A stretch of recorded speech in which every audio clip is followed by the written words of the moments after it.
The Blazer EV SS is the high-performance or super sport version of Chevrolet's electric Ultium SUV.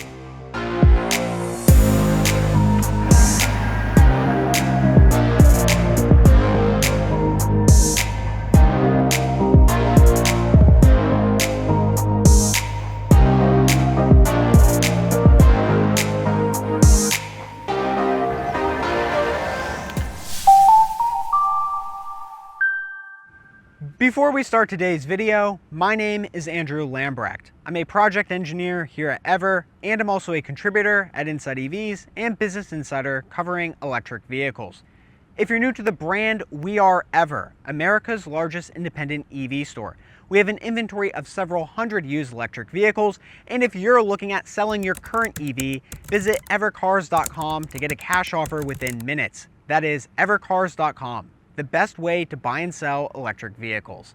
Now let's explore the Chevy Blazer EV SS. The Blazer EV debuted as a 2024 model year, positioning itself as GM's first electric SUV underneath the Chevy badge. It utilizes the exact same platform as the Cadillac Lyriq, Cadillac Vistic, Honda Prologue, and the Acura ZDX. Well, that car was recently canned. But that's right, 4 cars using one platform. The Blazer EV was also available in 3 different drivetrain configurations: front-wheel drive, rear-wheel drive, and all-wheel drive, making it the only passenger vehicle model in history to offer such options. Weirdly, the rear-wheel drive configuration made more horsepower than the all-wheel drive, but GM dropped the former for the 2026 model year to simplify the lineup. The Blazer EV SS dropped 1 model year later, and it really stepped up the game. The regular all-wheel drive makes 300 horsepower and uses an 85 kilowatt-hour battery. The SS bumps that horsepower number to 615 and uses a much larger 102 kilowatt-hour battery. That's good for brutal acceleration and just a shade over 300 miles of range. But the Blazer EV isn't just about an upgraded powertrain. It also features a matching exterior. In terms of the exterior design, all Blazers measure in at around 192 inches long, positioning themselves between the Tesla Model Y and the Tesla Model X. Now, when you move along to the side, you can see that the Blazer EV SS has a bunch of really cool amenities on the exterior, most notable of which are these 22-inch alloy wheels and these really cool bronze brake calipers. You can see them much better up front. So if we move up to these front wheels, we get Brembo bronze brake calipers that just look really sweet on this vehicle. And another cool thing about this car's overall design, and as you can see by the side profile, is that we have a pretty long wheelbase. This is actually pretty decent because it's nicer just to have the longer wheelbase, kind of stretch out the wheels a little bit. This is a typical EV design characteristic. I really like this.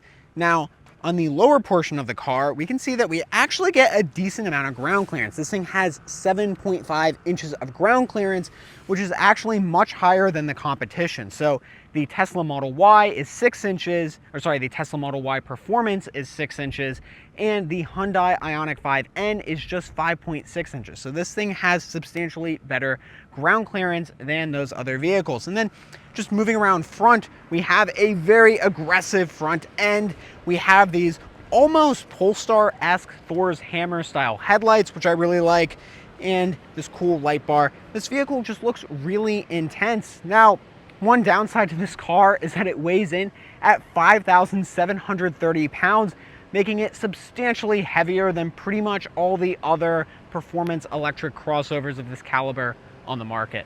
And this leads us on to trims, pricing, and specs. The 2026 Blazer EV SS starts at $62,990, offers 302 miles of EPA range, and thanks to 2 electric motors, produces 615 horsepower, delivering a 0 to 60 time of just 3.4 seconds. There's really no options in packages within the SS trim, and all of them come with ventilated front seats, heated rear seats, a Bose audio system, a panoramic opening glass roof, a head-up display, and 3 years of Super Cruise. Once your 3 years of Super Cruise runs out, it gets a little weird, so you'll have to pay for OnStar's Super Cruise package, which costs around $39 a month. But it is OnStar, so you can negotiate over the phone, which is a little strange. So who knows, maybe you'll be able to get it for $35 a month. In terms of its competitors, there's the Tesla Model Y Performance, which is around $3,000 cheaper at $59,130, and this one offers roughly the same EPA range and similar acceleration times. There's also the highly coveted Hyundai IONIQ 5N, and that one starts at $67,800. So in terms of pricing, this is priced in between the Tesla Model Y Performance and Hyundai IONIQ 5N. In terms of cargo volume, the Blazer EV SS comes with a power-operated tailgate, revealing 25.5 cubic feet of cargo volume. Surprisingly, this is the exact same amount of cargo space you get in the Subaru Uncharted EV, and if you want to check out our video on that vehicle, you can click up there to see that video. But in terms of the cargo volume back here, 25.5 cubic feet, it's a little bit less than the Tesla Model Y, which is 30 cubic feet, but I would say this is a pretty nice flat floor area, and we get some additional space underneath this lower load floor. We have our charging cables back here and my bag of microfiber towels. Pretty good cargo space, could be a little more, but I'd say it's sufficient. In terms of the front trunk, there is no front trunk.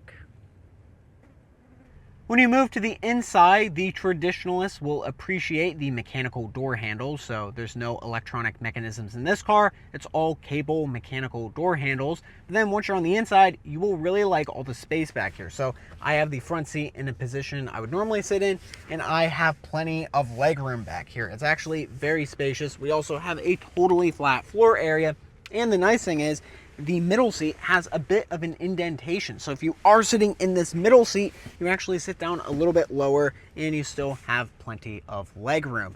These outboard seats are made out of this micro suede material. It is perforated and they are heated as well. So you just press on the center console area to turn on those heated seats, and you got heated seats. There's also a center armrest, and this center armrest features 2 cup holders that you can use. And yeah, it's quite spacious. We have 2 AC vents, 2 USB-C ports, but one thing I don't particularly love are the materials back here, as this entire door panel is really composed of lots of plastics on the upper portion, lower portion, and just a little bit of soft touch materials for you to put your elbows on. So the materials back here aren't incredible, but the seats are really spacious. Up front, the interior gets a lot better. So first off, we have the same Alcantara and leather seats, which feel pretty nice. The one thing I don't love about them is there is not much bolstering on here. So if you are going through some corners, you kind of feel like you're sliding out of your seat just because the bolstering isn't too great in here. But what is nice is that these seats are heated and ventilated. They're also power adjustable, and the driver's seat is memory. We also get a heated leather wrap steering wheel, the head-up display, a wireless phone charger, 3 USB-C ports, 2 cup holders, the panoramic opening glass roof, ambient lighting, and the Bose audio system. As an audiophile, I'm not in love with this sound system. The bass is really overpowering in here. It doesn't feel like a very sophisticated sound system, though if you just want the car to shake because you love bass, then you'll probably be happy with it. Finally, we get some pleasant touches like the digital rear view mirror and the 360-degree parking camera. In terms of ergonomics and software, I'm happy to report that this is all done very well. So in terms of the ergonomics, we have a nice physical array of buttons located down here. So fan speed is easily done through these buttons. You can also adjust the temperature very easily through these knobs. And we got a physical volume knob mounted onto the screen, kind of similar to what the Ford Mustang Mach-E has. But all this is done very well, super easy to use. And then the infotainment touchscreen is really impressive. So it's Google based, it's very responsive. As you can see, we have Google Chrome built in, we have Spotify, Apple Music, HBO Max, so you can even watch movies while you are sitting and charging. We got 5G connectivity as well, so you can go on Chrome or access the internet from wherever you are. We also have a Wi-Fi hotspot built into the car, but this is all done through the OnStar subscription program, so just keep that in mind. Moving on, we have our charging screen, and here you can set the maximum charge limit you want this vehicle to charge up to. And if you go into the settings icon, you can click on here to get the car ready for a fast charging session. And you also have a level 2 charge cord limit, so if you want to set that limit down to 16 or 24 amps, you are welcome to do so through there. and you can also set some charging schedules and that sort of thing. But at least this car does have charging limits, and you can adjust the current limits, which are two things that I think are a necessity in modern EVs. We have our ambient lighting screen here where we can adjust the ambient lighting color. And as you can see, it's done very well. So these colors look great. It's not overwhelming or anything. It's pretty nice that we get these nice little accents in the air conditioner vents. Just a nice, simple ambient lighting setup in this car. I think it's done very well and looks pretty elegant. You can also click on the vehicle status screen so you can see your current trip information. And you can also see a 3D model of your car. Unfortunately, it is not color matched, which is a little disappointing, but you do have a G-force meter, which is interesting. Other than that, you get a camera where you can see a 360-degree bird's eye view of your car. And what's really cool is that you have the side cameras, so you won't curb your wheels. So if you look up here, we can see your front wheels, which are really nice. And if you are backing up parallel parking, you can see your back wheels. I do like this camera setup in here. It's not the best camera setup, but it is very functional and usable. In terms of this main screen, I think it's done very well, very responsive, and in my opinion, you don't really need to use Apple CarPlay. The other screen is located up here, which is the digital rear view mirror. Always a nice feature to have. And migrating over to the gauge cluster, you can see your speed. And one thing I love about GM products is that you can see your instantaneous power output in kilowatts off to the right on that screen. So right now we are consuming 1 kilowatt of power, and that's most likely the air conditioner that's running right now. You can see our state of charge off to the left, and you can actually customize the screen by pressing on this button here. So you can see a slightly different setup. And you can also go to the map view, which is a nice thing to have. Zooming out a little bit, we have some buttons on the steering wheel. This is to activate Super Cruise. If you want to turn on adaptive cruise control, it's that button right there. And you got your heated steering wheel button. I think overall, in terms of the software experience in this car and just the overall ergonomics, I think it's all done very well in here. Hats off to Chevy. This is a really good system. Other than that, you have Google Maps built in. So if you want to plan out an EV road trip, you can easily do so because this is paired with the car's state of charge. So it knows what your state of charge is.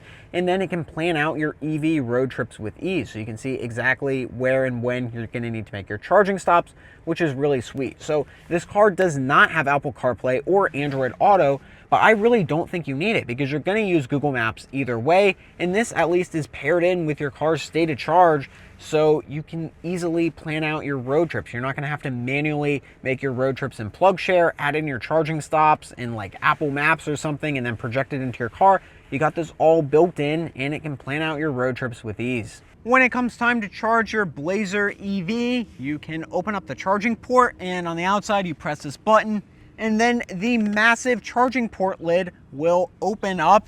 As you can see, it's kind of an insane shape. It has a sharp edge on it. I don't know what they were thinking, but when it's open up, you have access to the AC charging port. It can do 11.5 kilowatts and V2H, so vehicle to home, so you can actually use energy from your battery pack to supply power to your home, which is really cool. Now that is if you have the GM PowerShift charger at your house.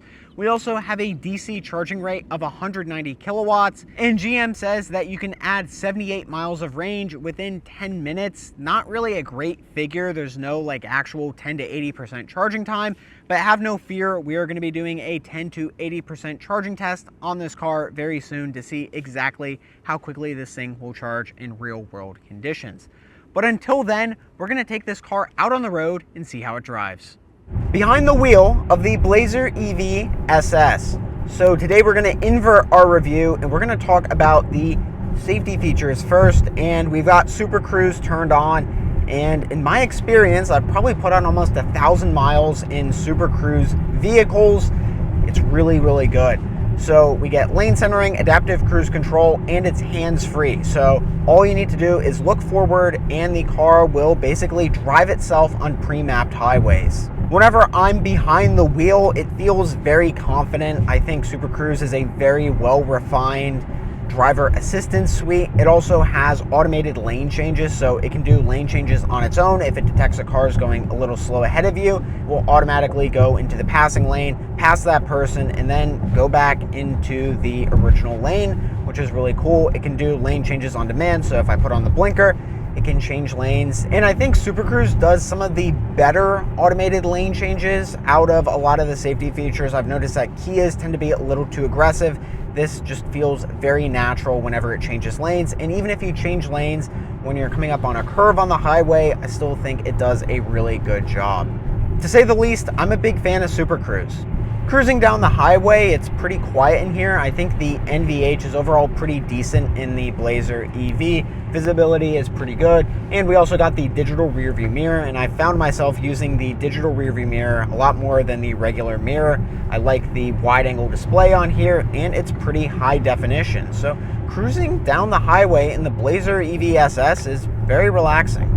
Before we take it on some back roads, we get a few different drive modes: normal mode, sport mode, and then there's also Z mode. And Z mode allows for more customizability. You can really change the way the steering feel. But I think people buying this car are a little more curious about the performance. So I'm gonna throw this through another corner just to get a better impression of what the handling is like in here. So, okay, not a ton of body roll. I mean, yeah, it's very heavy, but I can't fault it for having not good handling, because I think the handling in here is actually pretty decent. Yeah, so it's heavy, but I'd still say it's fun. So good handling, but definitely not as tossable as an IONIQ 5N or Tesla Model Y Performance. When you're driving at lower speeds, you can really tell that the ride quality is on the stiff and sportier side. So we have stiff suspension, no adaptive dampers in this car, so it's a pretty traditional setup. We also have 22-inch wheels, pretty low profile tires, and this thing weighs 5,700 pounds, so pretty much everything is going against it in terms of ride quality. There are a lot of things I do really appreciate about the driving experience. For instance, in the gauge cluster, you can see your instantaneous power output or input in kilowatts, which is a super sweet feature. And we also have one pedal driving, and there's lots of customizability here. So you can turn it off, you can turn it completely on, and you even get an additional regen paddle on the steering wheel. So the car already has tons of regen when you let off the accelerator pedal, and then you can increase that even more by pressing on the regen paddle. Now, if you want to turn off one pedal driving for whatever reason, you can do that. And then when you press on the brake pedal, it will regen. So it is a blended brake pedal system. The one pedal driving system in here is tuned pretty well, though it feels a little, I don't know, springy in terms of the accelerator response right when you press on the accelerator from a standstill. Not a huge fan of that, but otherwise I think it's tuned pretty well. Overall, the Blazer EV SS is an interesting car. I think it's pretty comfortable to take on a long highway road trip. A little stiff for city driving, but if you are taking it on some country roads, I think you can actually have a decent amount of fun in here. And that was the Chevy Blazer EV SS. If I could describe it in one word, I would say it's excessive. There's a lot going on here. This thing has massive wheels, crazy styling on the exterior, and a 615 horsepower powertrain. Yet it also weighs almost 6,000 pounds. Would I rush out to buy one? Not really, but there is a lot I can appreciate about this car. It's very spacious inside, we have a pretty good software experience, and it's just a nice looking vehicle. My final takeaway is that the Blazer EV SS didn't really have to exist, but I really appreciate GM making it. Most people would just get the regular Blazer, but if you want one with Brembo brakes and 615 horsepower, there's the option for you. If you enjoyed today's video, please start a rival account called EvercarsOfficial2 and just see what happens. Alternatively, you can press the like and subscribe button. Thank you for watching.